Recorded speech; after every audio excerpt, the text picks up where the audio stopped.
ദൈവം നമ്മുടെ സങ്കേതവും ബലവുമാകുന്നു.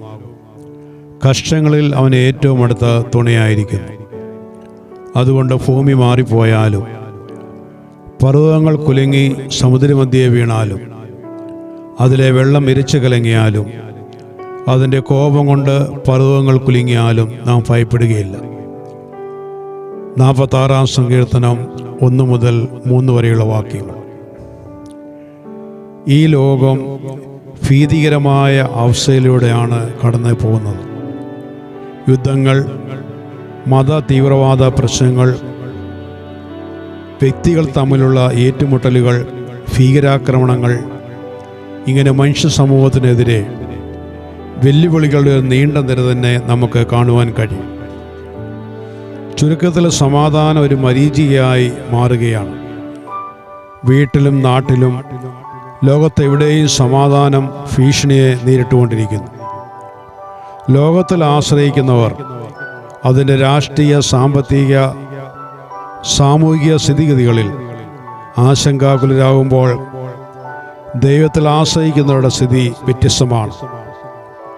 കാലത്തിൻ്റെ മാറ്റങ്ങൾ പണ്ഡിത മനസ്സുകൾക്ക് പോലും നിർവചിക്കാനാകാതെ വരുമ്പോൾ ദൈവത്തിൽ ആശ്രയിക്കുന്നവർ കുലുങ്ങാതെ നിൽക്കുമെന്ന് തിരുവചനം നമ്മെ പഠിപ്പിക്കുന്നു.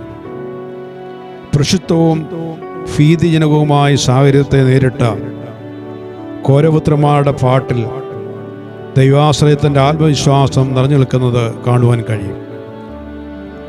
തങ്ങളുടെ പിതാവായ കോരഹും കൂട്ടരും ദൈവത്തോട് മറുതലിക്കുകയും ദൈവത്തിൻ്റെ ന്യായവിധിക്ക് വിധേയരായി ഭൂമി പിളർന്ന് മൂടപ്പെടുവാൻ ഇടയായിത്തീരുകയും ചെയ്തു. സംഖ്യാപുസ്തകം 16-ാം അധ്യായം 1 മുതൽ 35 വരെയുള്ള വാക്യങ്ങളിൽ കോരഹിൻ്റെയും കൂട്ടരുടെയും മത്സരം കാണുവാൻ കഴിയും. എന്നാൽ ദൈവത്തിൻ്റെ വലിയ ന്യായവിധിയിൽ കോരഹിൻ്റെ പുത്രന്മാർ മരിച്ചില്ല. അവർ ആ ദൈവത്തിൻ്റെ നന്മകളെ ഓർത്ത് പാടിയ സങ്കീർത്തനമാണ് 46-ാം സങ്കീർത്തനം.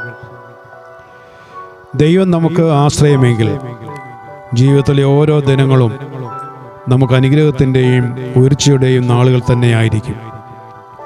ഇതുവരെ നടന്നിട്ടില്ലാത്ത വൻകാര്യങ്ങളിലേക്ക് ദൈവം നമ്മെ നടത്തും. സാധാരണ വ്യക്തികളായ നമ്മെ അതിന് കൊള്ളുമോ എന്ന് വിചാരിച്ച് പിന്മാറേണ്ടതില്ല.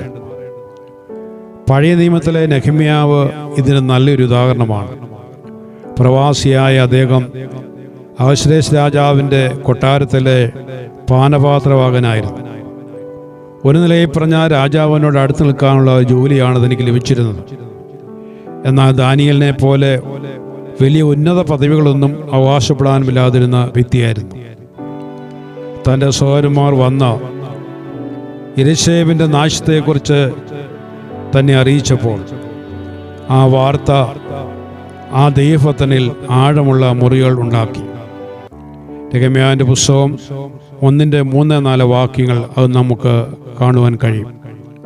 അതുണ്ടാക്കിയ ആത്മഭാരം ദൈവിക പ്രവർത്തനങ്ങളുടെ പുത്തൻ മേഖലകളിലേക്ക് നെഹെമ്യാവിനെ കൊണ്ടുപോയി. നെഹെമ്യാവിൻ്റെ 1-ാം അധ്യായം ശ്രദ്ധിക്കുക. യെരൂശലേമിൻ്റെ നാശത്തെ ഓർത്ത് കരയുന്ന നെഹെമ്യാവിനെയാണ് ഇവിടെ കാണുവാൻ കഴിയുന്നത്. യെരൂശലേമിൻ്റെ മതിലുകൾ ഇടിഞ്ഞും വാതിലുകൾ തീ വെച്ച് ചുട്ടും ഇരിക്കുന്നു കേട്ടപ്പോൾ നെഹെമ്യാവ് ഇരുന്ന് കരഞ്ഞു എന്നാണ് നാം വായിക്കുന്നത്. സമൂഹത്തിൻ്റെ അപജയത്തിന് മറ്റാരെയും പഴിചാരാൻ നിൽക്കാതെ തിരുവചന വെളിച്ചത്തിൽ അത് തൻ്റെ പ്രശ്നമായി ഏറ്റെടുത്ത് നെഹെമ്യാവ് പ്രവർത്തിച്ചു. നെഹെമ്യാവിന് സ്വർഗം ഒരു പുതിയ ദൗത്യമാണ് ഏൽപ്പിച്ചത്.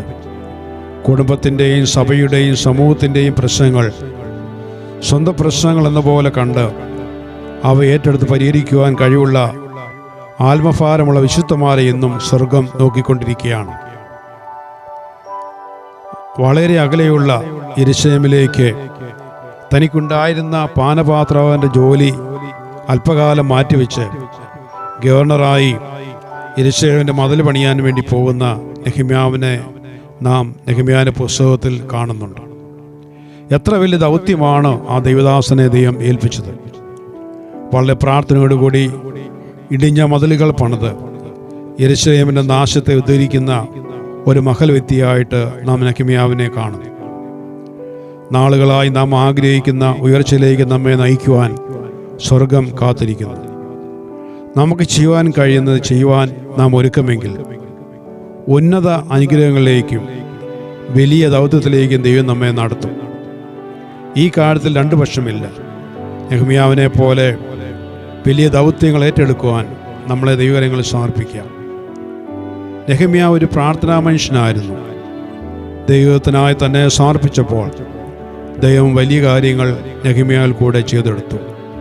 നമ്മയും ദൈവകരങ്ങളിൽ സമർപ്പിക്കുന്നുവെങ്കിൽ നമ്മിലൂടെ വലിയ കാര്യങ്ങൾ ചെയ്തെടുക്കുവാൻ ദൈവം എന്നും വിശ്വസ്തനാണ്.